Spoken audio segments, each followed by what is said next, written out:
But it's funny. I remember my father was a lead engineer at IBM, manager, and I'm a kid at the time, and I remember him coming home all irritated and frustrated, and I said, like, what's wrong? And he says, management would be great if it wasn't for the people problems.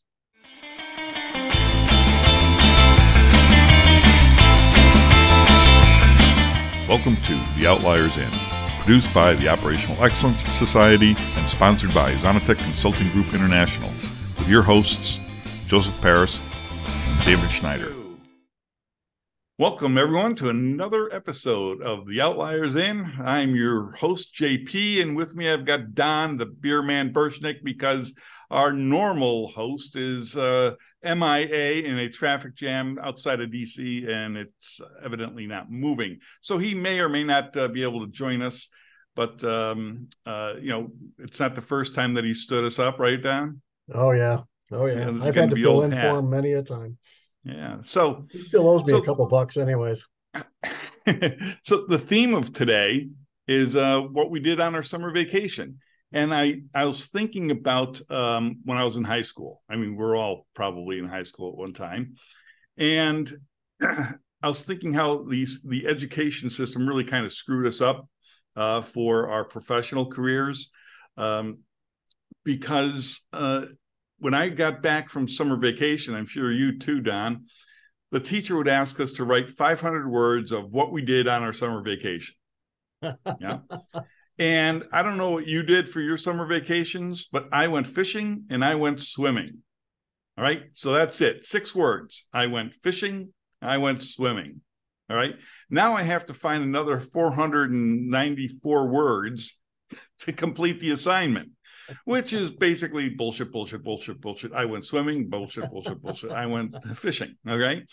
Now, the reason I say this is a bad habit is because now we're in our professional careers and we feel compelled to write a lot more than is actually necessary. And not only is it more than what is necessary, it's more than anybody will read.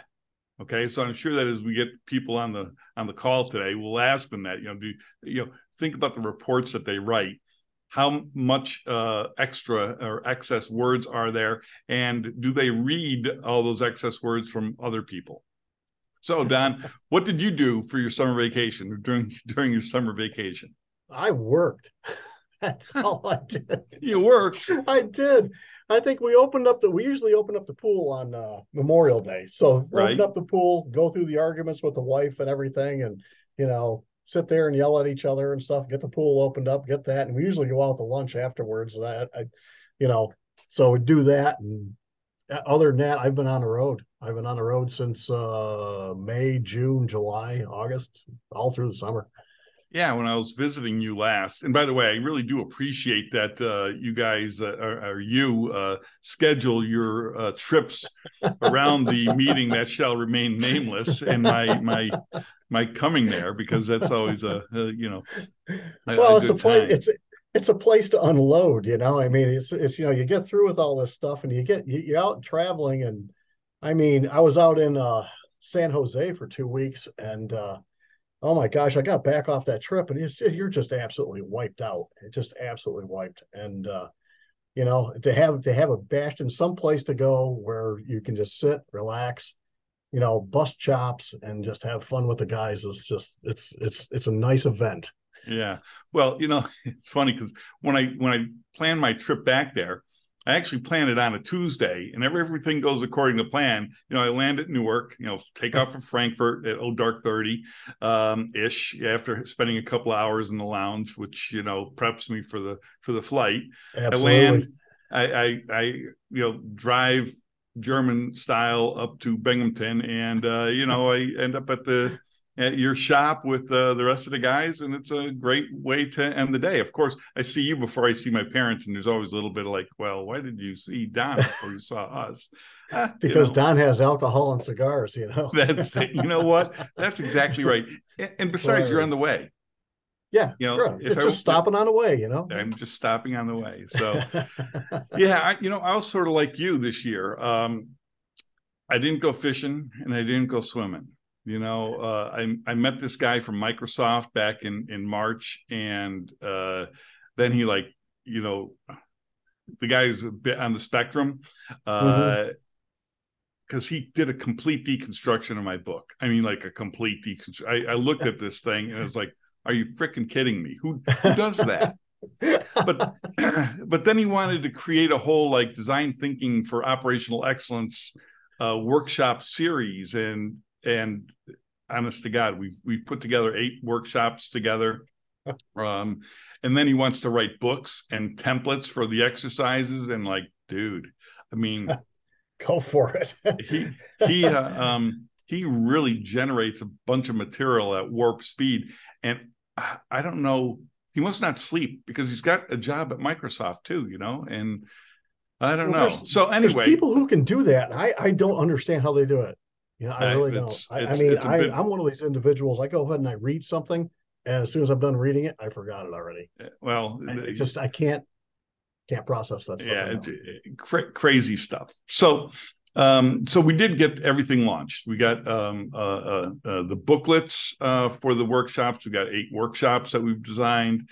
We got the after action templates and analysis that's all sorted.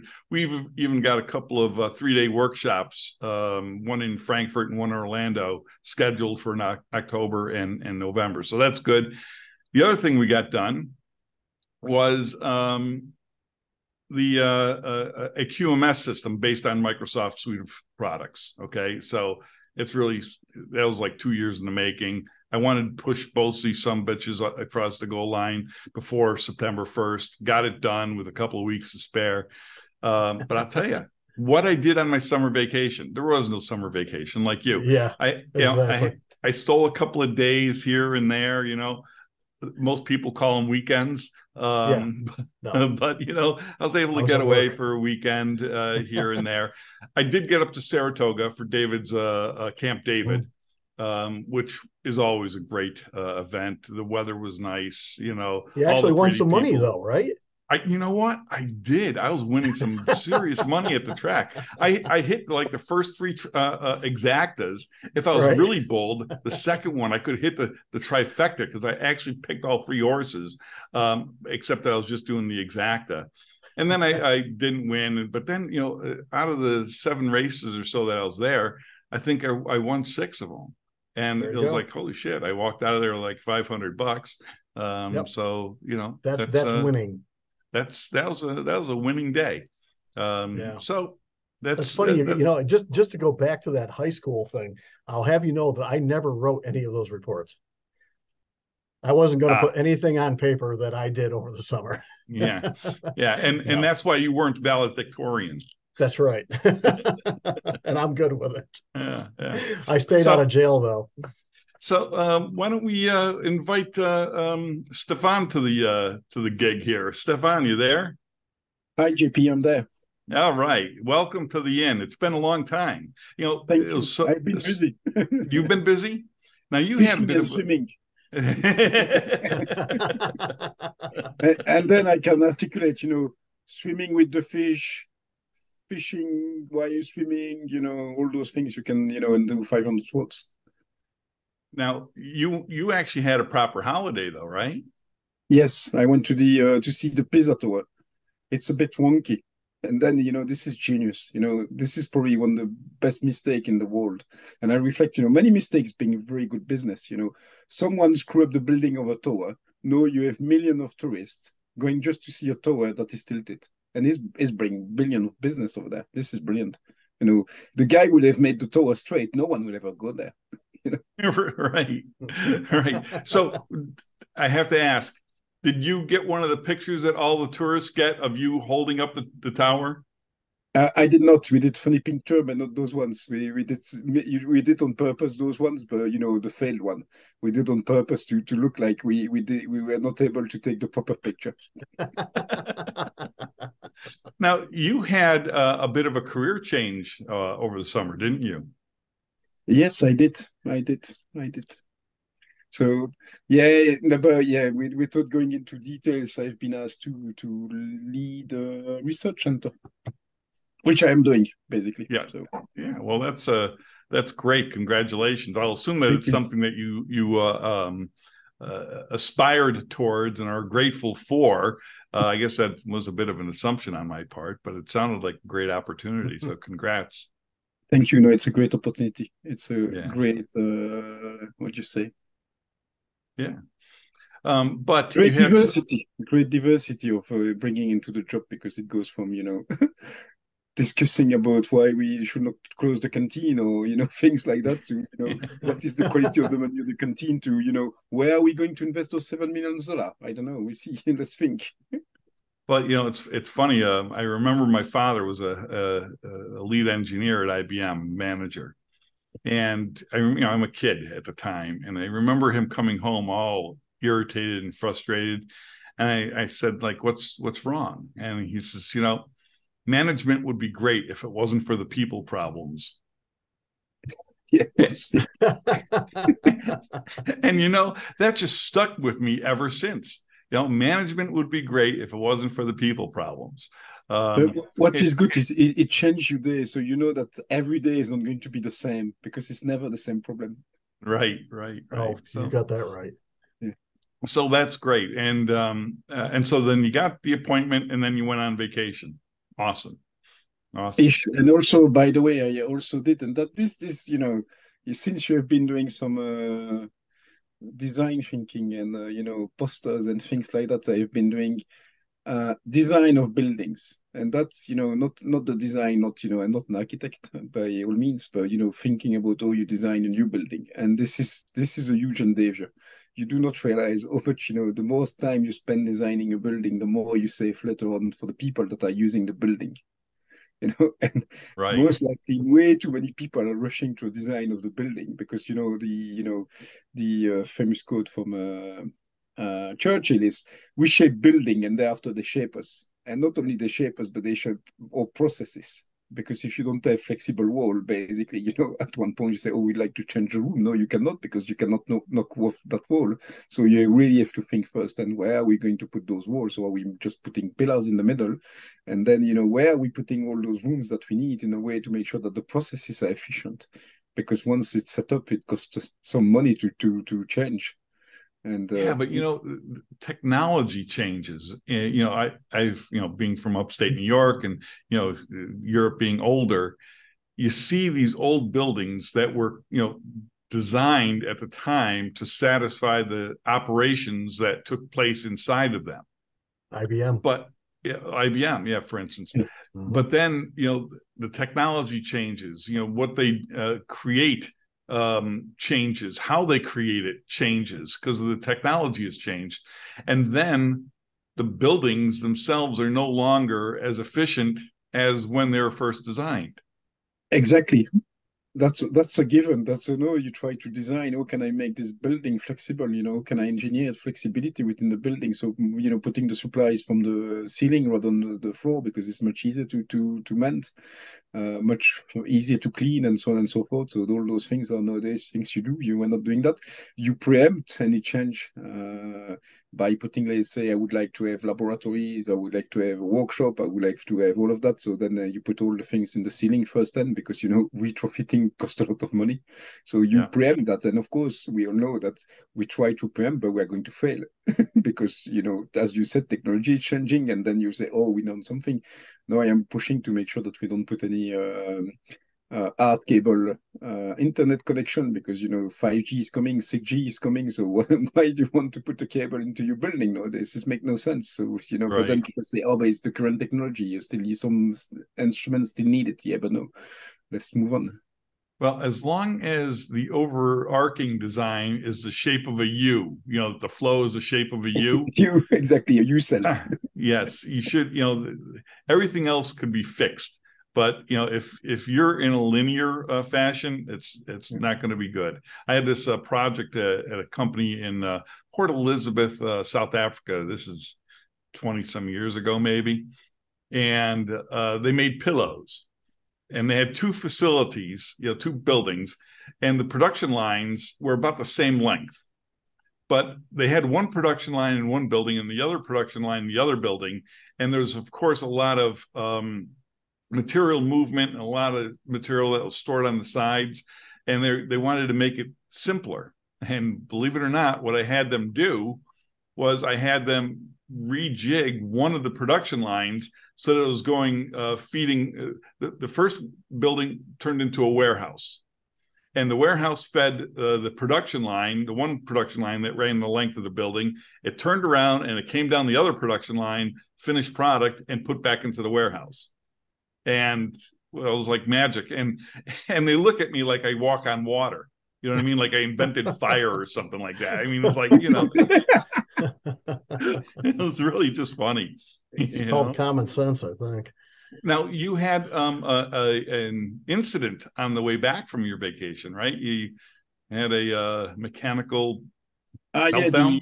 I ended up it was just slightly before my vacation, to be honest. I was visiting my brother-in-law, and he lives in the middle of nowhere, but really in the middle of nowhere. And then driving to see my brother-in-law, my clutch breakdown. So I was in the middle of nowhere, and oh boy, and basically call the insurance, get the recovery truck to pick up the car, and then the guy say, oh, what is brilliant, we will fix your car, or we'll send you the forecast of the bill, the estimate. The estimate, sorry. Yeah, the estimate by Monday. I say, brilliant, I sign. The guy picked my car, and Monday, wait, of course, the guy, didn't send me any estimates. So I phone, I say, you send me on Monday. Yeah, you have it by Wednesday. So, of course, by Wednesday, I didn't have it. Anyway, long story short, I got my car 3 weeks down the line. It was fixed. Thank God I was in the middle of the way, so the bill was not too expensive, because of course when you're in sort of countryside, things become less expensive. But I was sort of 3 weeks without my car, which was not handy. The good thing is then I cycle more, because I cycle a bit to work to cover back after my holidays to go to work. So that was an opportunity to get fit, and thank God it was sunny, because if it was rainy, I don't know what we'll have done. But that's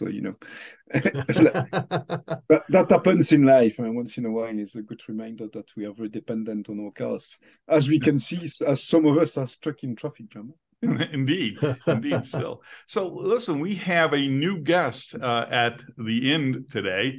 Bernard is joining us here from Indiana. You there, Bernard? Yes, sir. Well, welcome to the inn. So thank you for first off, how did you find us? I actually found you guys through Eventbrite. Oh. I was just on there. I'm normally on there a lot, just looking at different things. And I just came across the opportunity, and I'm just like, yeah, I have to join this. It's like, it just seemed, I don't know, how something just reaches out to you like, hey, this might be it for you. And it was just one of those. Well, welcome. We're good, happy to have you here. So you're in Indiana. Yeah. You found us on an Eventbrite, and so tell us a little bit about yourself. Well, I mean, not to overshare, of course, but yeah, share what you like. Yeah. Well, like I was telling you earlier, right now I'm a current student. I just finished over the summer and last spring entrepreneurship course at college, and it was basically a course to help you start your business, or if like you're already in business, to help you, like grow your business. And at the end of the course, you have to do, your pitch. And I actually won the pitching class. So now I get to move on to be able to pitch for like $40,000 for my business next year in the fall. What's the business you're looking at? So the business that I am starting with now is going to be transportation, basically work transportation. I want to focus on work transportation, getting people to and from work, and then eventually like getting them to and from like school, daycare. I mean, just your daily life, anywhere you need to go. Basically, I just want to, I want to be a competition for Uber and Lyft in the long run. That'll work. Well, it's going to be, you're going to require a lot of technology for that. Oh, yeah. But then that's what leads me into my next program that I went to starting this summer, was for supply chain management, and then I get to take a couple logistic courses as well. So it'll be it'd be something cool. It's something different. Well, our normal co-host is an expert in logistics. Evidently, traffic is not his strong suit. Traffic management is not his strong suit. Oh well, Dave's not here to defend himself. Anybody who lives down by DC deserves what they get. Yeah, indeed, indeed. So now you and I were speaking a little bit before the show, there, Bernard, and you actually have gone back to school. This is not something that like. You're not 23 years old. No. I just had a birthday over the summer too. I just turned 29. So like this. I've been out of school 10 years.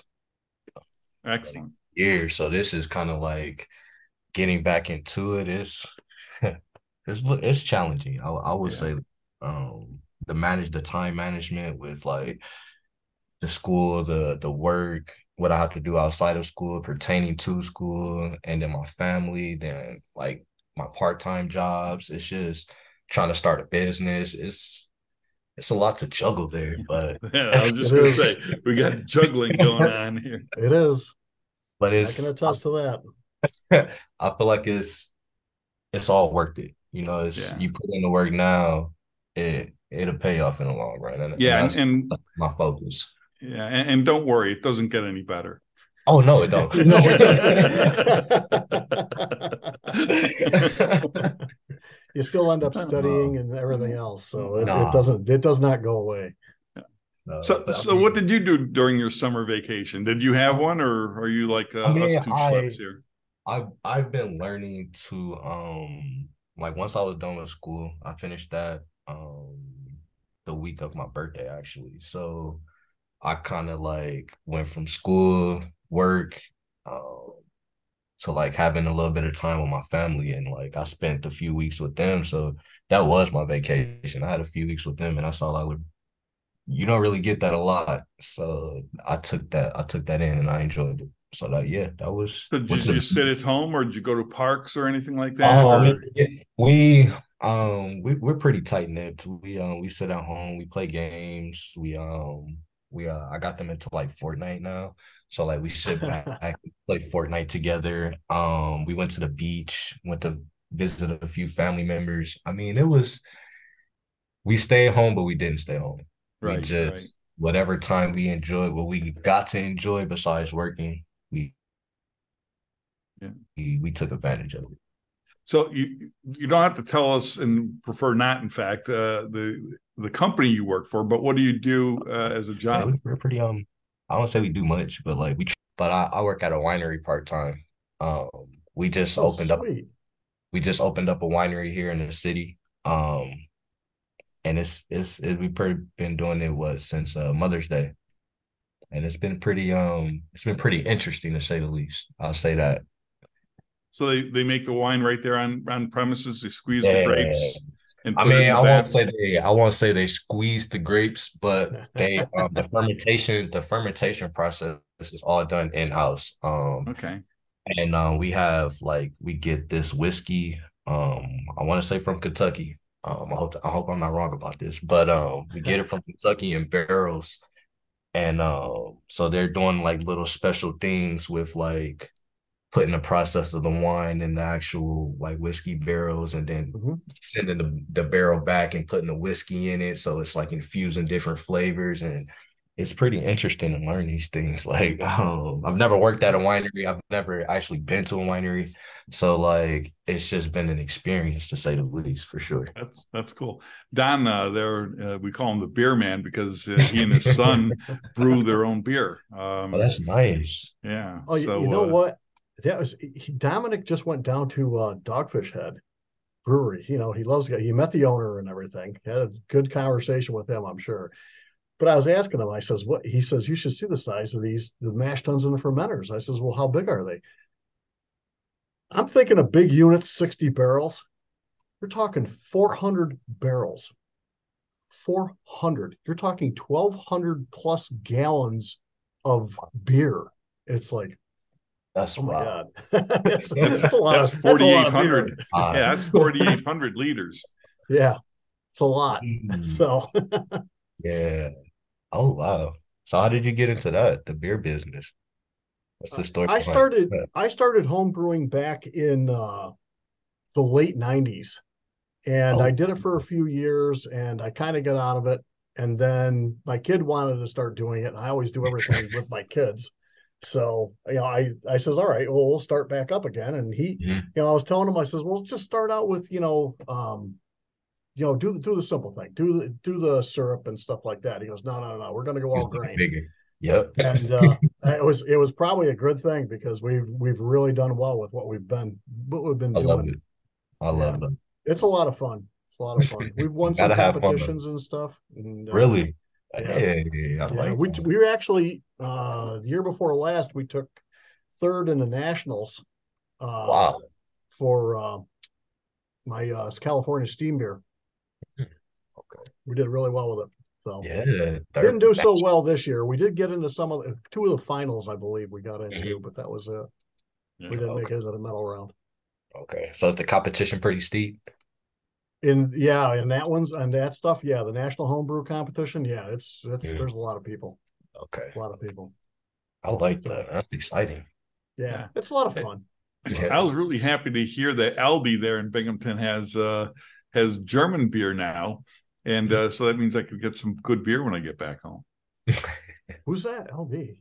Aldi, Oh, the Aldi's. grocery Oh, store. geez. Yeah. Oh, yeah. Okay. Oh Yeah. yeah. Yeah, Yeah. They're a Yeah. German chain. Yeah. yeah, that's right. So get some good beer. Now, Yeah. just so you know there, Bernard, he's done some pretty strange concoctions, like with gummy bears, Oh God. and Yeah. I don't even know what else, just a bunch of other stuff that he's put in there. Well, But he he did. amps Gotta up the experiment. alcohol content What's on some of these things. what was the last one he did? He did something that was really odd, and I don't remember what in God's name it was. It was something with, I think he did something with cereal or something like that. Was it Cheerios Oh, or Yeah, it Fruit was Loops or Cheerios. Yeah, it something? was the Cheerios. Yeah. And wow. somebody did it with Fruit Loops too. Mm. Yeah. Yeah. And Gotta now, take no, the that's what it potato. was. It wasn't Okay. Cheerios. It was Fruit Loops that For he did. Fruit loops. Loops. Yeah, Yeah. right. It was Fruit Loops, and It just was a it little. reminded you of sitting in front of the TV on Saturday morning, eating your cereal, watching cartoons, except with alcohol. Yeah. So, You cannot go wrong just a with little that factoid combination. here: Fruit Loops are not allowed in the EU. Why? Something to do with the dye that's in them and some of the chemicals that are in them. That'll, like, if you eat Fruit Loops by the bucketful for every meal for 50 years, you might get cancer. I've eaten Wow. them for all my life, and I don't have any problems. No, none at all. None at No, all. don't mind this So, twitch. uh, so, I love it. so, Stefan, you still there? Yes, I am. Okay, because of your car's maladies, we didn't get together on the Friday. I know that's my bad. My bad. The bad of my car. And Well, it's it's not no, you. it's you know what? And sadly, the thing is, I pick up my car that very Friday, but because I was in the middle of nowhere, I couldn't be in Strasbourg at the same time because my car is not yet flying, and Of course. I am not driving the German way, so I cannot do 200 kilometers per hour on the French motorway. So They that's frown on that. sorry. They frown on 200 kilometers an hour. No, no, in Not Germany, have. yes, Yeah, because no, in France they don't no, make of the. course not. No, because if you get fined, you lose your permit. So basically, you are, people are still driving without the permit, but you're not insured because the insurance say, "Oh, you were driving without the driving license," and then then you are, if you have any accident, it's all on you. So probably not to do best to do. So yes, they have ponged and all that business. So it's Okay, something. so I got to tell you an anecdote or a story of a friend of mine, a mentor when I was growing up. He was into the horses. I mean, he owned thoroughbreds and he raced them. And one day I'm sitting at home and he calls me up and he asked me some. Mind you, this is before Google. All right, not that it would have mattered, I don't think. But he starts asking me, "How do you spell altercation?" And then he's like, "How do you spell jurisdiction?" And I'm telling him, and then it's like, why do you need this information, Pogo? And he's filling out a thoroughbred racing license, and are asking him if he's ever been arrested. And I said, so what's the story behind this? And he says, well, he was going to the University of Florida, and he and a buddy went over to the Bahamas, as young students are apt to do. And they ended up getting quite intoxicated and went back to the boat, to the ferry to take them back. And the police came and took them off the boat because they're acting like drunk college kids. And and Pogo asked to see the policeman's credentials. Okay. And so as the policeman in Bahamas hands Pogo the credentials, Pogo looks at it and lets it go, and it goes over the end of the dock into the water. Okay. And as the policeman is now looking and watching his credentials sink to the bottom of the ocean, Pogo pushes him. Wait. Into the water. Okay, you're in a foreign country. So, needless to say, Pogo and his friend spent the night or so in the tank, and had some splaining to do the next day. But I thought that's one way to spend your summer vacation. So, Stefan, we're going to have to make a rain date here. I guess it's going to have to be Christmas market time. What do you think? Whichever time is all fine. Yeah. I have a lot of things going on in October and November, so he's coming back here for the Oktoberfest. Yeah. I go all the way back to New York to go to the Oktoberfest, so we can sit and watch and see how much beer Dan can drink. Dude, he could put it away. What was it? 4 liters last year? 4 liters. 4 liters. I was choking down the third, and I couldn't finish the third. Yeah, I mean, and he's on 4. I mean, you dumped out part of your third, in fact. Yes, I did. Yeah. Yes, I did. And I am not ashamed of it either. All right. No. I mean, 4 liters is like a gallon of beer. Yeah, but it's okay. Normally, when you are partying in Belgium, when we're students, we're counting by crate. And crate is 24 bottles of 25 centiliter. So this is basically 6 by 4. So this is 6 liter. And then some people were drinking 2 crates. Are you really trying to justify this? There was no justification. It was just a competition of stupid teenagers, or slightly above teenagers. What's crazy is when I go to Netherlands, people drive bikes in the Netherlands. Okay, I mean, there's bikes everywhere. I think there's more bikes than people, as a matter of fact. But that's not what's interesting. First off, the bikes are ancient. They all look like they come from the 30s, 40s, 50s. I mean, they're all basic black, and it doesn't look like they have any gears. And if they do, it's those internal 3-speeds. But they all have some mechanism for carrying cases of beer. Okay, so you'll see this guy that's older than God riding down the path with his case of Heineken in the front and in the back. And, God bless him. Of course, he only looks older than God. For all I know, he might be 32 years old. There might be some city miles. Well, I can see 2 cases of beer. I've been over to China, and you're driving down the road, and here's this guy riding along on a moped, and he's got at least 10 propane tanks stuffed on this thing somehow, some way. And you're like, if anybody has an accident with this is going to be, nice explosion. It's like, wow. Yeah. You're right. Crazy over there. Living a dangerous life. All right. So Don didn't have a summer vacation. No. I didn't have a summer vacation to speak of. Stefan went and saw a building that was tipping over for the last couple hundred years with his family, and rescued his vehicle from the middle of no place, visiting the brother-in-law.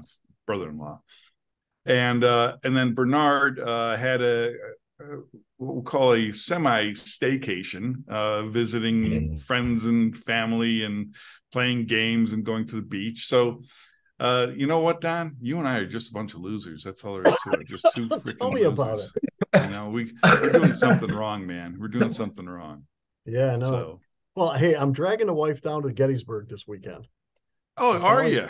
Yes. Oh. Yeah, we're going down. You're to not getting a Gettysburg puppy, right? No, not yet. That was the thing, Yeah. right? You know, she's going on vacation. You're going on vacation, or we're getting a dog, one or the other. Yeah. So, well, you had some interesting neighbors over the summer too, right? oh God, Yeah, that was a good one. You my summer vacation. What did you do? Tried to get rid of the squatters across the street. Oh yeah. So we had squatters. We had squatters move in across the street. And Stefan, so you just so you know, a squatter is a person that goes into a home that's not occupied and just takes up occupation and doesn't own it, and that's what I know, because in French is the same name, because we didn't have one, so we just stole one from English. Well, and after 30 days in New York, you got the right to the property. To get them out of there, you have to go through an eviction process. Yeah. And after 30 days, you said only 30 days. Gosh, this quick, because if they're there for 30 days and you don't have the cops go in and throw them out, you have to take them out legally. You have to file a civil case against them.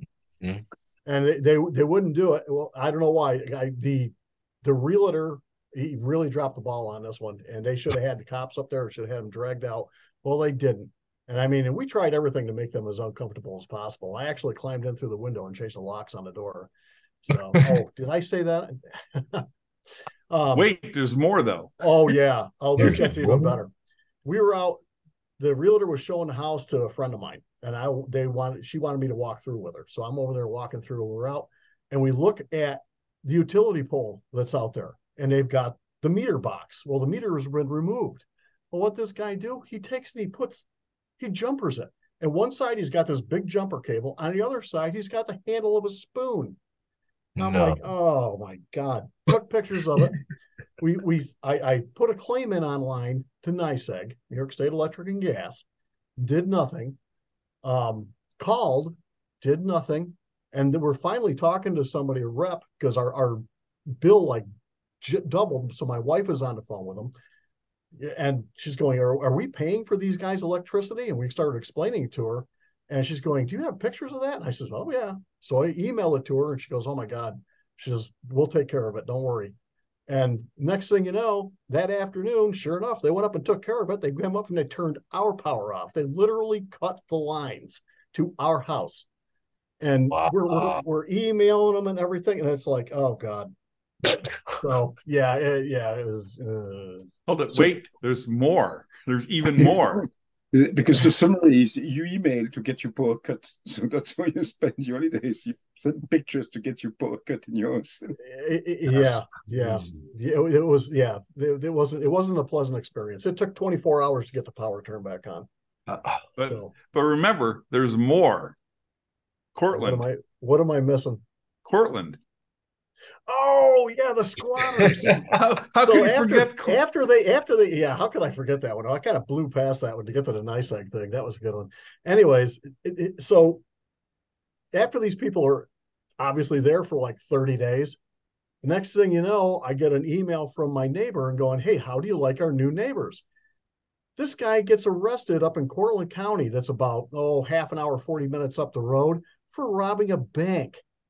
No. And with his girlfriend. All right, the girlfriend, they released her. She was driving the getaway vehicle. Him, they incarcerated him for, I think, 4 or 5 days. Then they released him. And I don't know if they've recovered the money yet. Welcome to New York State. So I'm really, really starting to, take a look at my, senior moment. Where I'm going with my professional career here. You go in, you're working all summer, you don't take vacation. I just go move into somebody else's house, That's rob a it. bank. That's all you got to do. Hey, I'm good. I might be living the wrong life then. I'm telling you, our Wait. career paths are just not where they should be. So, I think that, we've covered everybody's summer goings on and then some. And I think it's time to say, don't drive like my brother. Don't drive like my brother. Thanks, everybody, for joining today. It was great.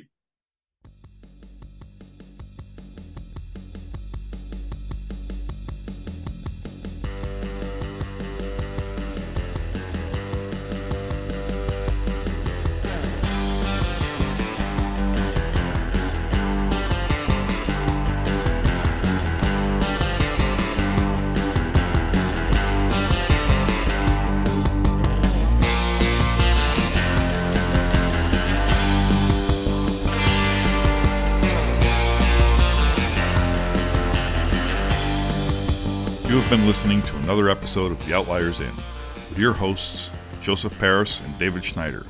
This program is produced by the Operational Excellence Society and sponsored by Zonatech Consulting Group International.